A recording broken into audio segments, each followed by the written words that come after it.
What up, Nilmer Steve fans? Welcome to episode 8 of the Nilmer's TV Movie Night podcast.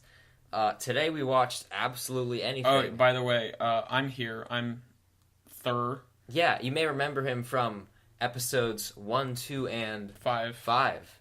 And I said I would have YouTube content up, but I don't because Yeah, what's with that, actually? I hate Wondershare Filmora.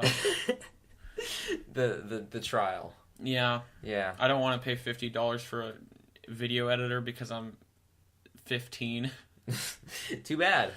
I All right. paid $40 for a screen recorder. All right. What? Yeah. Nice throw. So, today we watched absolutely everything starring... Oh my gosh, Nate. Absolutely anything, actually? You're right. You already forgot the title My of the mind film. slipped. It's like right here. It's literally... It's right in front of my with face. the disc inside it is right in front of us. All right. Today, we rented Absolutely Anything. Wow, really? A movie starring Simon Pegg that we had never heard of, despite him being the biggest Simon Pegg freak in the world. I don't know about that, but I really like him. Hot Fuzz is one of my favorite films. Also really like Shaun of the Dead and World's End. I think he's really good in the Mission Impossible movies. So I'm like, this movie doesn't look like complete garbage. Maybe we can Nilmer movie night it. Maybe we can have a Nilmer movie night where not everything we watch is complete garbage. Yeah. So, and this is probably the highest quality movie we've seen so far. I would definitely agree. I don't know when it was made. Let me look at the disc real quick.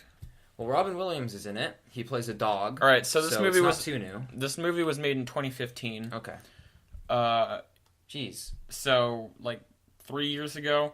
I was looking at that because one of the first things I noticed about this movie was how horrendous the CGI was. Well, yeah. I mean, the aliens looked okay. No, not really.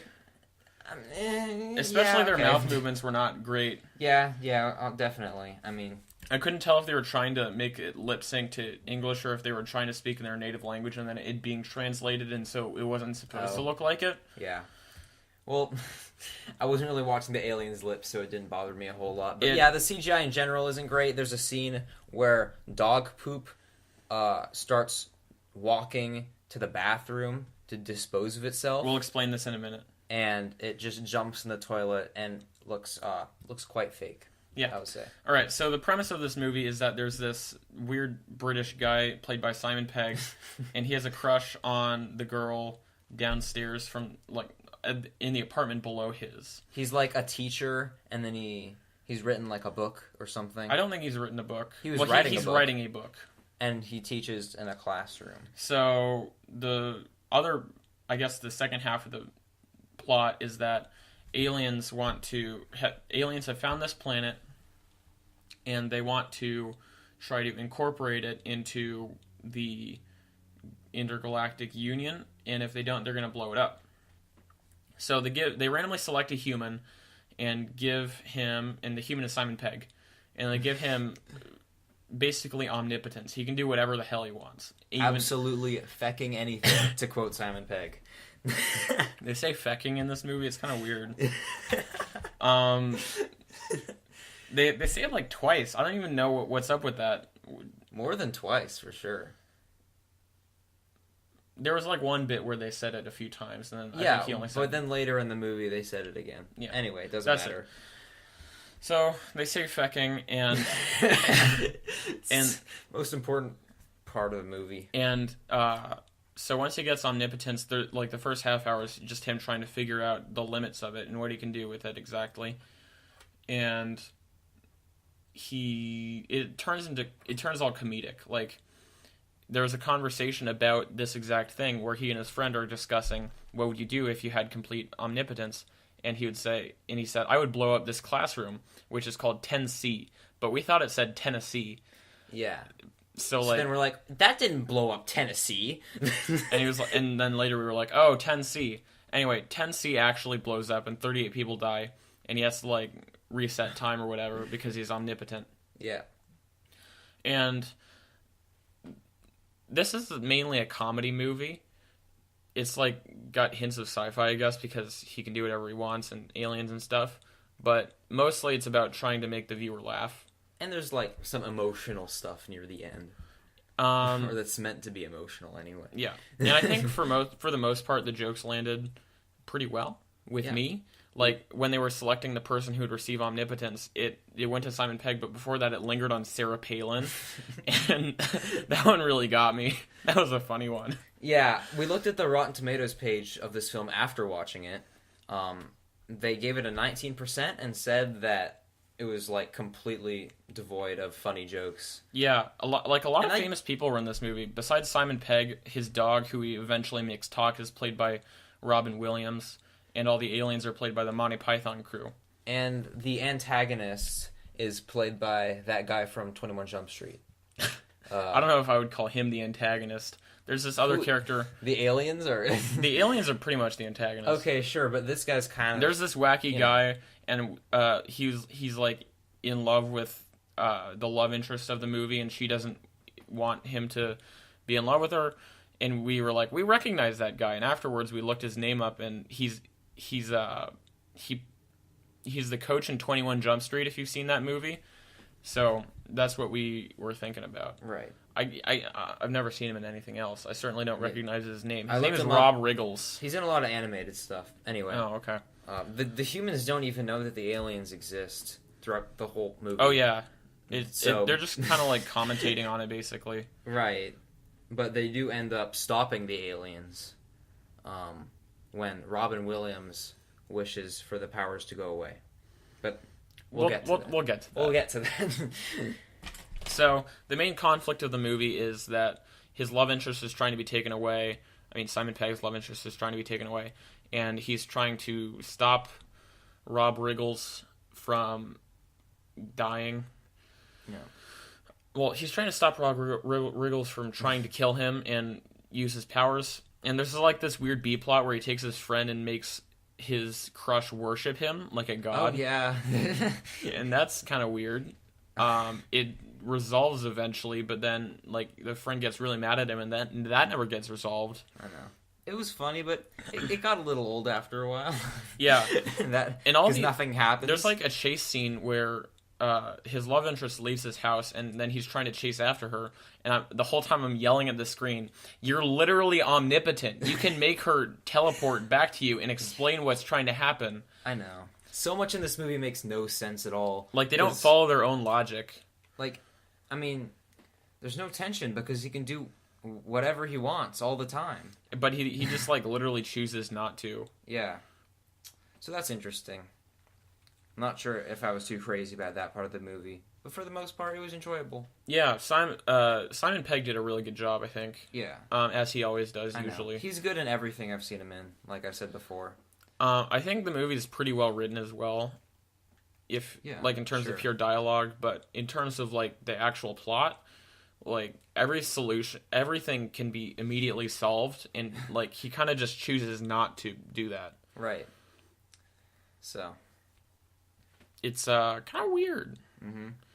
Also, it doesn't, like, establish what lets him control everything, so he has to, like, say something out loud and wave his hand. Yeah. But it, like, doesn't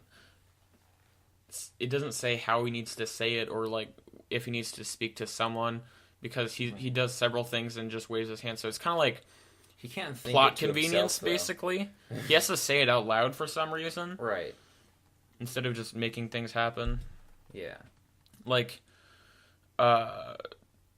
there's a scene where the love interest comes into his house and the dog can talk, and he tells him to shut up, and then the dog starts commentating even though he can't, and since Simon Pegg doesn't want to show the love interest his dog, he's just like, "Oh, that's my plumber," and then she thinks he's gay. And he could have just, like, made him not talk before that encounter. Immediately. Like, you're a dumb animal, you can't talk or think. There's, like, a good minute in this film where he's just telling the dog to shut up and not ruin his relationship with this love interest. When What's he her could just name wave again? his hand. I don't remember the actress's name, and I don't remember the character's name. They are pretty forgettable. Simon Pegg is famous enough that whenever I see him, I'm just like, his character is Simon Pegg and not the actual character he's trying to be. Yep. I think the guy played by Rob Riggles is named Grant, because they made a big point out of that. because he's American, and he kept making fun of Simon Pegg's British accent pronouncing it Grant. Yeah. Yup. Yeah. There's not as much to say about this film because it's not as bad as the other ones. Yeah, it's kind of weird. I wouldn't say it is a bad movie. Like, I enjoyed it overall. Definitely. It wasn't great though. Far from great. Let's talk about some jokes in the movie. Okay, sure. To give a sense of the kind of comedy we're dealing with. Yeah. So, why do I smell biscuits? I don't know. Are you hallucinating biscuits I'm after hearing hallucinating the dog voiced by Robin Williams say biscuit so many times in the film? Maybe I am.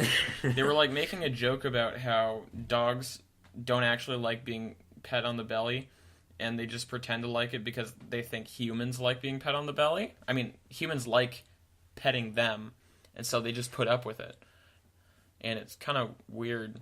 I mean, that worked for me, but they kind of wore it out after a while because they made that joke a couple times. I think they only made it twice. I thought it worked fine. A couple times. But it was, it didn't bother me.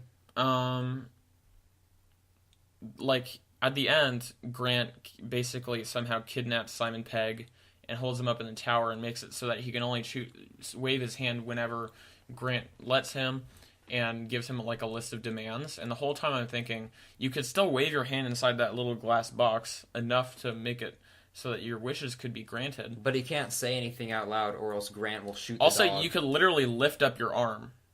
Yeah. Whenever you want. You could just say something real quick and catch Grant off guard, because I doubt Grant's reflexes are that good. But he can't say something quick or he'll shoot the dog. Oh yeah, you can't say something.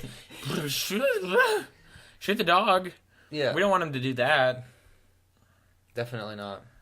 The dog is my favorite character. The dog is definitely my favorite character in the... Oh, yeah, okay, so real quick. I'm looking at the disc right now, and the dog is wearing glasses. And never once in the movie does he wear glasses. That's, so weird. Why would they put glasses on the dog for no reason? Because he's smart, because he can speak English in the movie. Or were they just trying to say he's not just a dog, he can talk, so yeah, we're going to put he's glasses more on than just him. a dog. Also, Nate was pointing this out to me, how on the DVD, Simon Pegg's hand is glowing orange, and in the movie, his hands only glow blue. So that's just weird and inconsistent. Yeah, this movie is pretty inconsistent. Again, we had talked already about how it's... Nothing makes any sense. He just chooses not to do everything, or forgets about it. The whole B plot could have been immediately resolved when Ray, the guy, his friend, he could have just asked him, "Hey, could you make her not worship me anymore?" And he would have been like, "Fine," but he just doesn't. He approaches him while he's in the middle of something, and then Simon Pegg is like, "No, I have to do something right now. I can't do that," and so he turns him into a sausage, and that's super weird. Yeah. I mean, it was kind of funny, but, it doesn't make any sense. Yeah, but, why would you do that? Movie. You could have just not done that. And right before the movie ends, he decides, nobody's homeless, everyone gets their dream house, and no wars, and no climate change. But, wouldn't he thought of doing that a few days ago? Yeah, why wouldn't he do that, immediately, instead of at the very end of the movie? I would think of doing that before turning my best friend into a sausage, honestly. Biscuits, please, please, please. Nothing else matters. Come to think of it, I wouldn't mind shagging your leg right now. Yeah, me too. I'd be like, maybe I could fix some problems. Maybe I could destroy humanity because they're the reason this earth is so bad. Now, let me just turn my friend into a sausage. Or just take whiskey out of my sink and put it back into a bottle. Oh yeah, that was a thing. It's weird. He spilled whiskey into his sink, and then he was like, "Oh, go back into the bottle to test the power," and it worked. Except the whiskey took a bunch of stuff from the sink with it. Yeah. So then he said, "Return, switch out with another bottle." So the whiskey starts hopping down the street to the whiskey place. Why does Simon Pegg and the dog follow the bottle of whiskey to the whiskey place? I don't know. He could have just not. And also, why would the bottle literally hop to the whiskey place, exchange itself with another piece of another bottle of whiskey, when and then everything go else back? can just like appear instantly or He could have also done like purify whiskey to make it pure whiskey, or he could have,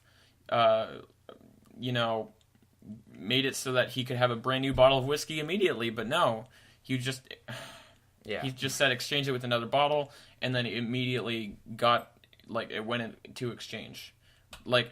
It's also weird how, like, the force of plot convenience, like, interprets his actions or wishes. Mm-hmm. Like, he makes it so that Grant is holding $1 million, and then he's just holding, like, a big stack. Like, a big, like, rectangular prism of dollars. Instead of just a bunch of dollar bills. He didn't ask for it to be like surrounded by rubber bands or anything like it was. He even like the board of dollar bills was just like glued together. Like individual dollar bills didn't fall to the ground. They just stayed up like there was something under it. Yeah. He was so dumb. By making it so the main character can do anything he wants at any time, the movie it gets kind of dumb. Yeah. I'd agree. Also, after he thwarts Grant's plan, he turns him into a corgi. Yeah. And then we don't see him for 10 minutes, and then at the end of the movie, Grant, the corgi, is just hanging out with the dog, whose name is Dennis. Yeah.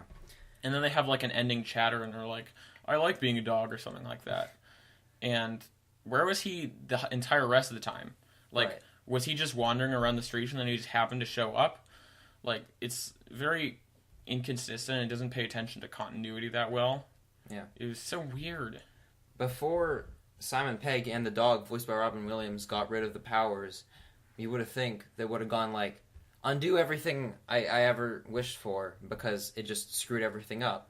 Because Simon Pegg tried to kill himself because he made such a mess. But no, the dog is just like, I wish for these powers to disappear. Also, instead of, killing himself by throwing himself off a bridge, he could have just made it so that he never existed in the first place. That's also possible. So jumping off a bridge is definitely not the optimal way to disappear when you can do anything at all. Yeah, he could have given himself the quickest, most painless death possible, or even better, just made it so that he never existed, so that his parents and friends aren't sad and there's no repercussions legally. But he didn't. So that's weird. For some reason, yeah. For whatever reason, he just chooses to not. I was entertained by this movie, but now that I think of it, nothing made any sense at all. Yeah. And not in, a good way, either. Yeah. The directing was fine, I guess. Nothing was special about it, though. But it worked.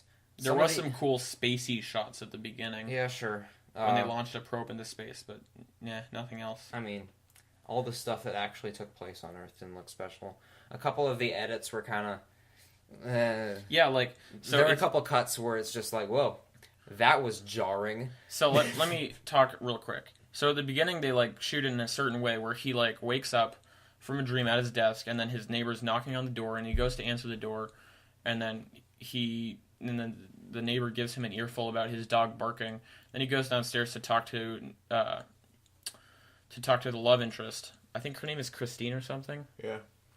And then they have a nice chat, and then the movie goes on. But then at the end, they try to quote-unquote reprise this scene by shooting it in the exact same way. And the way they did it, I thought that he had just reversed time somehow, but it was just the same setup. It was quote-unquote his life back to normal, really. Yeah.